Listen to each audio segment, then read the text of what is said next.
Informasi terkait update pesawat TNI yang jatuh di Landasan Udara Adi Sucipto, Yogyakarta. Kami sudah terhubung dengan Marsikal TNI Agus Supriyatna, Kepala Staf TNI Angkatan Udara. Selamat siang, Pak Agus. Agus, selamat siang. Iya, selamat siang Pak Agus. Anda bersama saya Carlos. Kami ingin mengetahui apakah kemudian benar ada satu kolonel dan satu kapten yang berada di dalam pesawat dan benar itu adalah pesawat milik TNI Angkatan Udara. Ya, betul sekali. Itu pesawat tempur latih, ya. Pesawat tempur latih T-50I itu diterbangkan oleh komandan skadronnya, Letkol Penerbang Marda Sarjono, dengan satu kapten penerbang Dwi Cahyadi. Ini lagi melaksanakan gebiar dirgantara.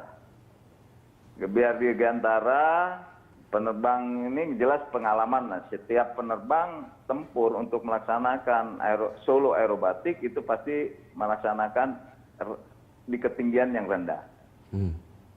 Nah, tapi pada saat melaksanakan aerobatik itu, setelah melaksanakan exercise pertama loop, Cuban It, barrel roll, dan lain-lain, nah terjadilah musibah ini.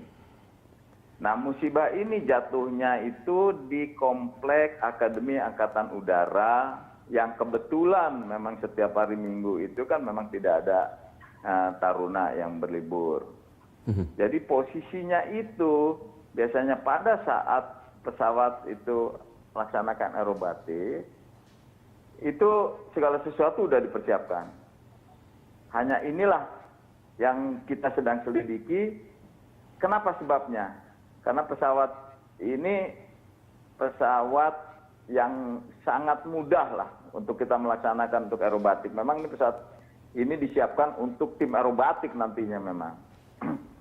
Nah, tapi inilah terjadinya musibah ini yang akan kita selidiki sebab-sebab. Iya, Pak Agus, sangat sulit untuk diterima kemudian informasi yang Anda katakan bahwa pesawat ini diterbangkan oleh seorang letkol penerbang seperti itu, kemudian seorang kapten. Ini seperti apa? Apakah kemudian kurang persiapan ataukah cuaca di sana pada saat terbang yang buruk?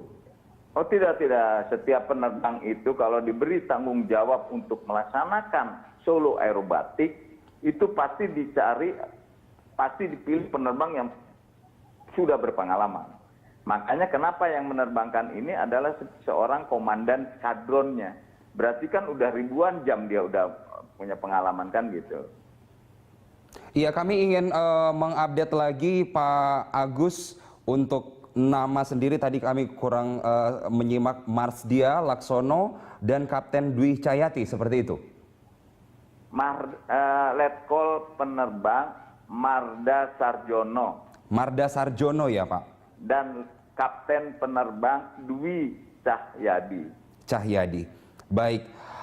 Pak Agus, kemudian kita tadi mendapatkan informasi dari pengamat penerbangan Pak Alvin Lee bahwa seharusnya peristiwa seperti ini tidak terjadi, sekali lagi karena yang saya katakan tadi dikendarai oleh seorang yang berpengalaman, dan ini adalah ajang pertaruhan seperti itu untuk memperlihatkan kemampuan terbang.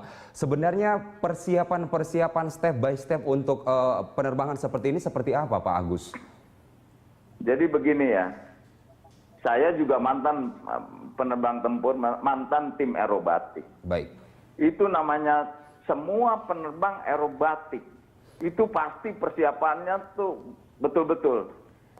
Ya, betul-betul tidak sembarangan. Jangankan kita walaupun udah ribuan jam, jangan seperti saya, kalau melaksanakan aerobatik besoknya terjadi dapat aja sedikit, pasti kita cancel. Pasti semua penerbang yang melaksanakan tanggung jawab seperti ini aerobatik itu pasti dia lebih baik cancel, lebih baik nggak usah tampil. Ya, dan pagi-pagi pasti dicek juga sama dokter. Gitu, nggak mungkin sembarangan. Tapi sekali lagi saya sampaikan, ini akan diselidiki dulu apa sebabnya. Karena tidak mungkin kalau dilihat dari filmnya, dilihat dari segala sesuatunya, pesawat ini kenapa tidak bisa direcover, dia nusnya ke bawah kan gitu. Baik. Jadi kita tidak bisa mengatakan bahwa ini mungkin siapannya atau apa, nggak mungkin. Saya kan juga mantan tim aerobatik F16 ya. Tapi kita bener nggak sembarangan untuk melaksanakan aerobatik itu gitu. Tapi kita ingin tahu Pak Agus, apakah kemudian untuk tipe ini sendiri Anda mengatakan tadi adalah pesawat tempur latih T-50I, ini adalah kejadian yang pertama ya Pak? Ya pertama ya, kejadian pertama betul. Untuk spesifikasinya sendiri untuk Golden Eagle ini, kami mendapatkan informasi bahwa 25 Mei 2011 kita memiliki 16 didatangkan dari Korea Selatan. Apakah ini memang pesawat yang maintenance-nya juga sangat-sangat diperhatikan sehingga kemungkinan untuk terjadinya insiden itu sangat minim atau seperti apa Pak Agus? Jadi begini, sekali lagi ya, kalau sistem manajemen itu memang ini segala sesuatu udah tertata ya, kita tuh udah tertata. Ada kita cek itu setiap setelah 25 jam, setelah 50 jam, 100 jam, itu kalau itu selalu kita cek ya. Dan penerbang pun sebelum menerbangkan pesawat ini dia akan cek juga logbooknya bagaimana, dicek paginya apa yang terjadi, segala sesuatu ada ya. Itu sudah prosedurnya. Standar prosedurnya itu harus begitu. Penerbangnya juga standar prosedurnya ada. Kalau dia malam tidurnya berapa jam, ini segala macam, itu paginya bisa dicek sama dokternya. Kemungkinan untuk human error sendiri sangat kecil ya Pak? Kalau kita lihat dari posisinya, nose yang cukup, menurut saya ini pesawat ini terjadi nose down-nya itu, ya nose ke bawahnya itu kan cukup tinggi ya.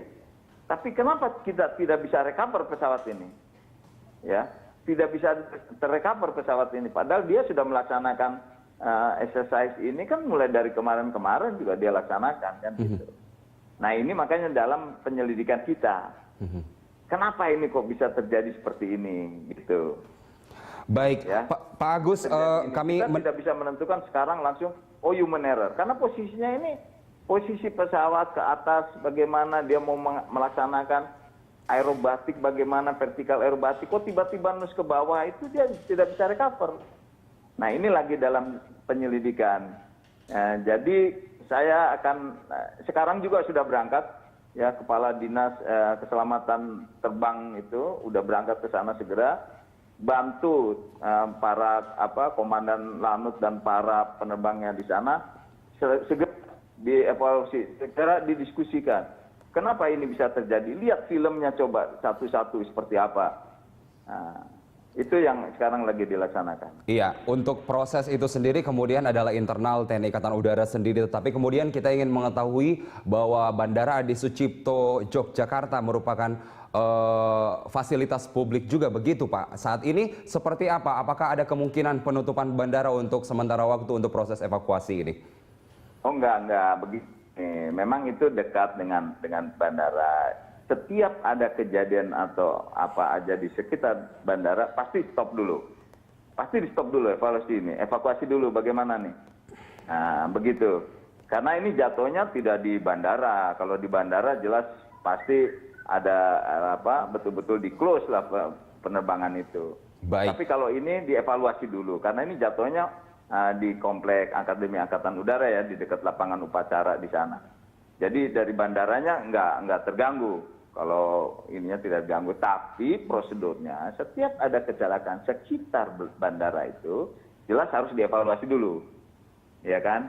Kendaraan lewat gini untuk evakuasi segala macam ini kan harus dilaksanakan.